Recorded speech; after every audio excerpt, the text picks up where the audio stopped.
President Obama wants to strike up a friendly tone with Chinese President Xi Jinping when they meet today in California, but the issues on the table are anything but informal. We are joined this morning by Patrick Chovanec, Chief Strategist at Silvercrest Asset Management, to talk about, I guess they're calling it the shirt sleeve summit for whatever reason. That's right. Trying to emphasize the informality. Just a couple of presidents, gigantic nations having a little meeting in California, having right, a Patrick? That's yeah, right. a little sleepover. But the issues are really, they're no joke, right? I mean, the biggest issue, and this has become, it's sort of come to the forefront lately, right, is this whole issue of security and hacking. That's right. That's the #1 issue that the U.S. wants to put on the table. You know, and it has come to the fore rather rapidly. And, and in fact, it's come to the fore so rapidly that I think the Chinese have had a hard time taking it seriously. They sort of brushed it off and said, well, it's not us, we're not to blame, we're victims too. But I think, you know, the goal here for President Obama is not necessarily to get this resolved, because it won't get resolved over a weekend, but to get it firmly fixed as essentially what the Chinese would call a core interest of the United States. Yeah. Now, from the Chinese point of view, the economy there is slowing down. I don't know that people really appreciate just how much it's slowing down, because we see the GDP numbers, they're positive, we think, oh, but it is slowing down. They have issues. And I don't think that people appreciate just how severe the problems are that are causing it to slow down. It's not just a cyclical issue. There are structural issues, and there's a need for a real economic adjustment in China. So we're used to seeing China as this juggernaut that's going to come and eat our lunch. But in fact, the real challenge to the U.S.-China relationship is a China that's stumbling and maybe flailing around. Right. And talking about eating lunch, maybe together, maybe, is that right?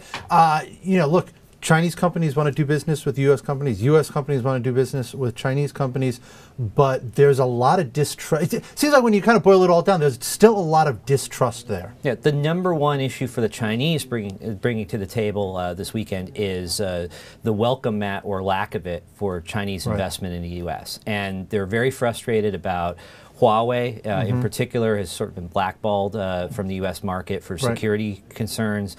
And of course, there's this big deal to buy Smithfield Foods, which has raised some opposition, but probably will go through. But this is, you know, this is a major issue, because the Chinese feel that the U.S. is not really open to Chinese investment. I don't think that's accurate, but it's certainly a perception that's formed in China. Yeah, and I think, you know, for our point of view, we remember Japan in the 80s, and there was a lot of xenophobia, a lot of fear about Japan taking over the world, and it didn't happen, of course, but to an extent, I think you have, you know, some shades of that still.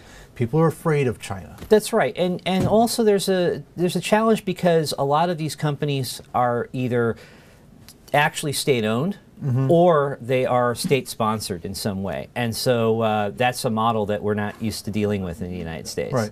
Now, do you expect that they will discuss some of the sort of geopolitical stuff going on in Asia, the fight between Japan and China over the islands, the issues of North Korea? Is that stuff going to come up? Well, I think they always have to cover that, because in particular, I mean, North Korea, it looks like there's a rethink going on in China about whether they actually have some shared interests with us in reining in North Korea, and hopefully that rethink will progress. But the really explosive thing that I don't think investors are necessarily paying as much attention as they need to is this conflict between over the Senkaku Islands between China and Japan. And although, you know, people say, well, they couldn't possibly want to go to war over these islands, but if you talk to people, you know, on the streets in China, people say, well, it's not a question of if, it's a question of when. And the reality is, on the ground, the situation is so unstable. You've got lots of boats, lots of planes in the air. Just an accident could spark an incident that could really spin out of control. And I think the U.S. needs to be quite concerned about that, because we have a security relationship with Japan, and have explicitly said that the Senkakus are covered by that. So it's something that the two leaders really need to talk about. Yeah. All right.